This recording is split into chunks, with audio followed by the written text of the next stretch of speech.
Right, so how do I start this video?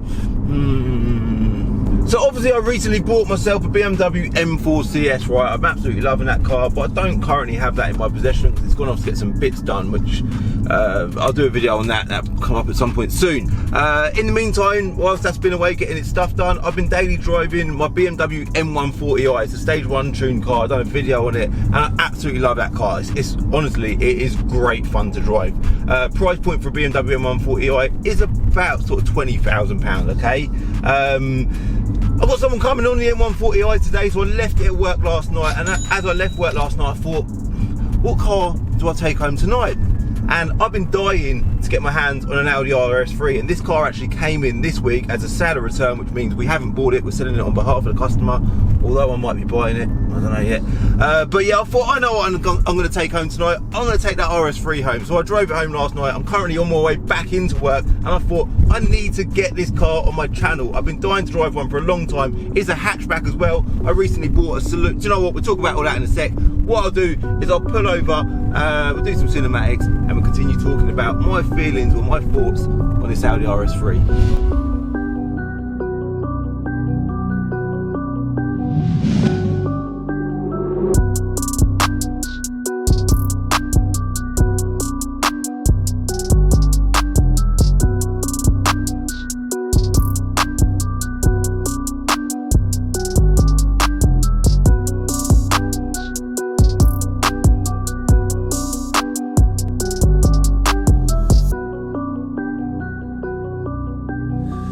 Yes, we've finally, let's just give that a wipe. That's it.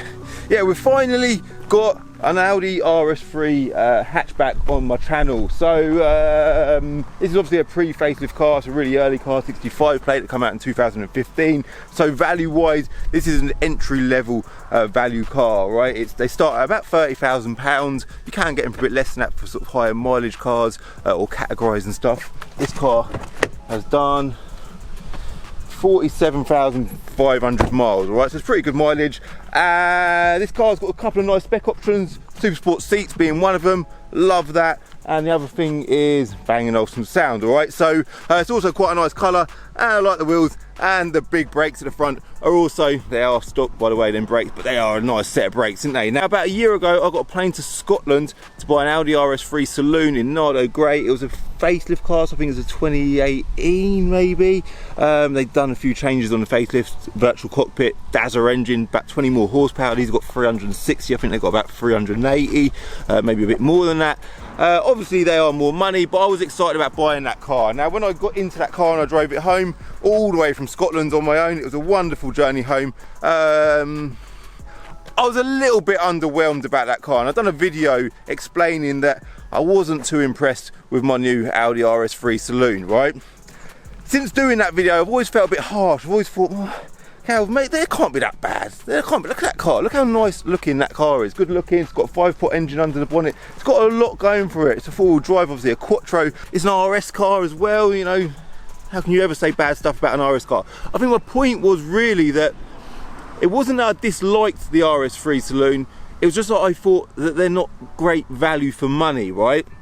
And I always thought, well, if I get a hatch, maybe a hatchback's a bit more aggressive looking. They've got a bit of a fatter back end, I would say. The rear arches look quite flared. The saloons perhaps look a bit more subtle, although they are super attractive. And maybe if I got a slightly better value car, i.e. an earlier one at sort of nearer £30,000, I might like that car a little bit more. So as I mentioned earlier, I drove this car home last night and yeah, I liked it,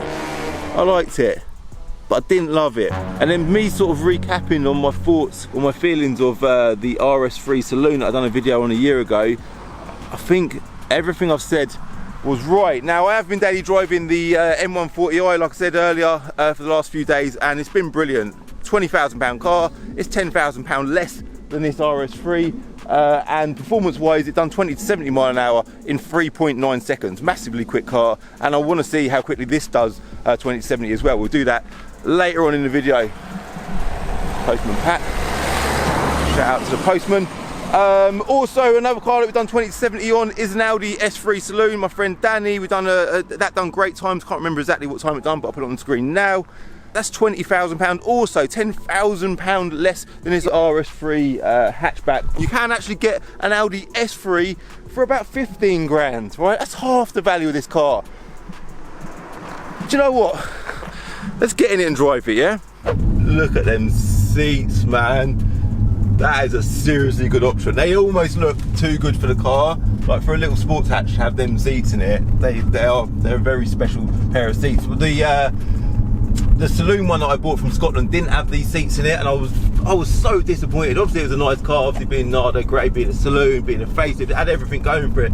But the seats in that car, which was one of my sort of pet hates really with that particular car, was the fact that it came with really average looking seats. I just feel like maybe they should have come with these seats from standard. But to be fair, you know, it is all a money spinner, and they've got to get money where they can. And if you wanted these seats, you had to pay a serious premium for them. And the red stitching is also an option, and that does continue on into the back seats as well, which is very nice. Now obviously an RS3 has got the wonderful 5-pot engine under the bonnet, which I will demonstrate how amazing it sounds now.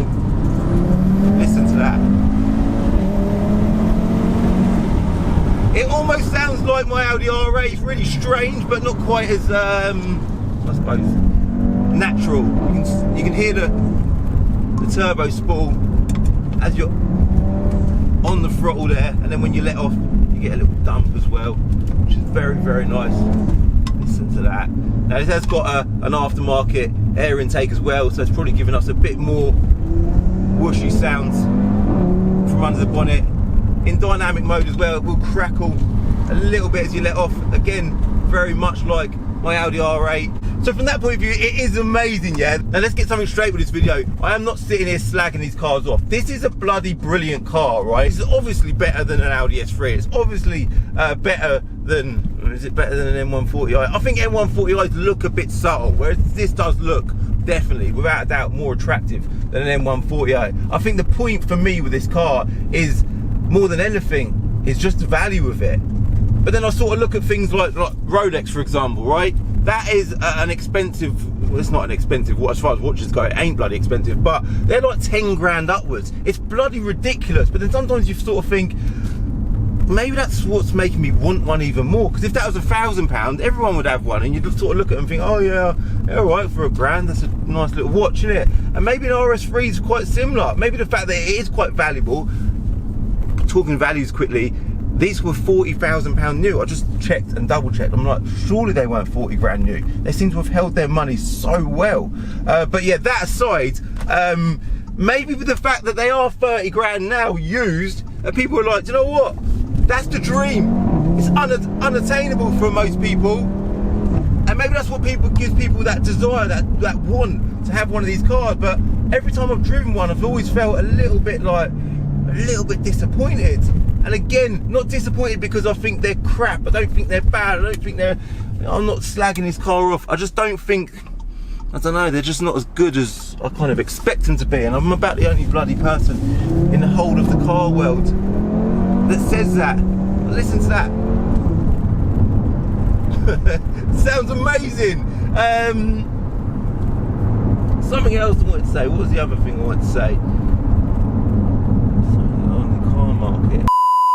Something else I wanted to say is, I just feel like an RS badged car should look like it's on bloody steroids. It shouldn't just look like it's a little bit pumped up. Like, if you compare this RS to an RS6, I know an RS6 is a big car, but you compare the A6 to an RS6, the RS6 is just so much more chunky and fat, and that car looks like it's bloody an Audi A6 on steroids, whereas this just looks like a little bit tweaked and nice.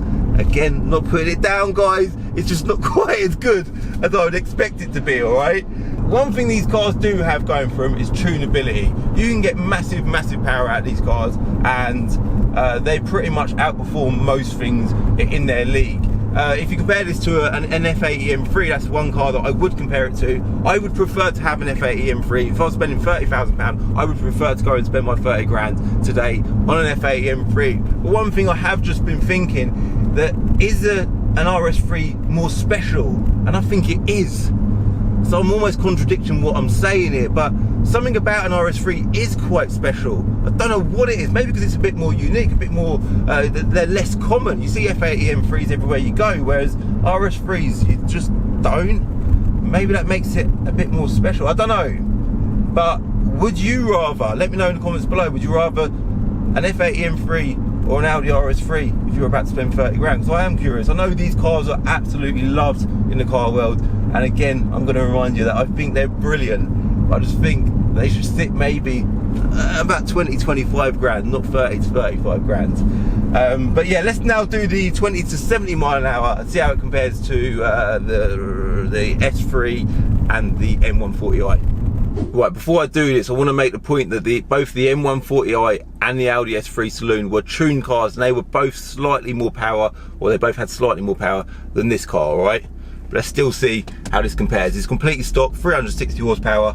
See what it does 20 to 70 in, yeah? 3, 2, 1, go. Come on, loads of lag. We're off. There's 70.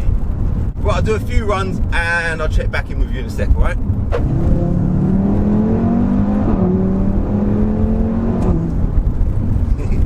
One thing you can't argue with this car is how good it sounds. Like the downshifts, the noise it makes between gears. Listen to this. It's bloody addictive. And even the overall performance, it does drive so good. A little bit laggy, I would say, but I suppose that's the nature of a 5-cylinder engine with a single turbo. But one thing you'd never ever get bored of, we're on that bloody bumpy road that I always seem to end up driving down. Yeah, one thing you're never ever getting bored of is the sound of this thing. So let's go to draggy times, and my sort of guess before I'd done draggy times, I thought it would probably do it in about 4.5 seconds. So other cars that have done it in around that time are the C63 AMG and my friend Ollie's A45 AMG, alright? So both quite comparable cars. Are they comparable? Nah, they're not. The A45 is a similar power level though. So yeah, let's get to it. It's done 20 to 70 mile an hour, I've done multiple runs. The best time was 4.5 seconds dead. Alright, so that puts it slightly quicker than the A45 AMG and not quite as quick as the C63 W204 AMG. Okay, nowhere near as quick as the M140i or the what was the S3? The S3, early 4s I think the S3 was. I remember Dan's reaction in that video. Have I smashed it? Mate. You smashed it. Yes, boy! Yes, yes! I knew it, I told. So for a 360 brake car, it's done really good times. Overall, like I say, it's an amazing car. It's good looking. It's got that wonderful 5-cylinder engine under the bonnet. You can spec them with these seats. I'm going to turn around here, I think, because I need to get to work. And I've just dragged this video out. But yeah, it's got it all going for it. I just think you've got to be willing to part with the money. Going back to the Rolex scenario, they are a lot of money, but I'm an idiot that's gone out and bought myself a Rolex. And I know there's plenty of people out there that will buy one of these cars and they won't even consider the price point. They will just buy it because it's what they want. They love it. They've always wanted one. And you know what? You will buy it, you will enjoy it, and you won't regret buying it because it's a really good car. I suppose from my point of view, I drive so many different cars. I do look at price point all the time because I'm a car trader. It's what I do for a living. And for me, I'm quite obsessive. One, with what a car offers, and two, with what it offers for the price that it's at, all right? I'm going to leave it as that. Thank you very much for watching. I'm very, very pleased to have had an RS3 hatchback on my channel. This car is now going to go up for sale. It needs a bit of prep before it goes on, a little tidy up and stuff. But it will go up for sale. If it's sold by the time this video goes live, it might well be, I don't know. I'll let you know now. But if it is still available, I'll put a link for it in the description below. Thank you very much for watching. I hope you liked this video. If you did like this video, do me a favour and hit that like button. Hit subscribe for a new video every Wednesday and Sunday at 6 o'clock. And if you're on Instagram, give me a follow on Instagram at Calvin's Car Diary. And I'll see you in my next video, alright? Bye. In the next episode of Diary of a Car Trader, yeah, that is me driving a van, and the reason I'm in a van is because I'm collecting some car parts, and they're basically parts for my M4, which means we can finally begin to modify my M4 CS.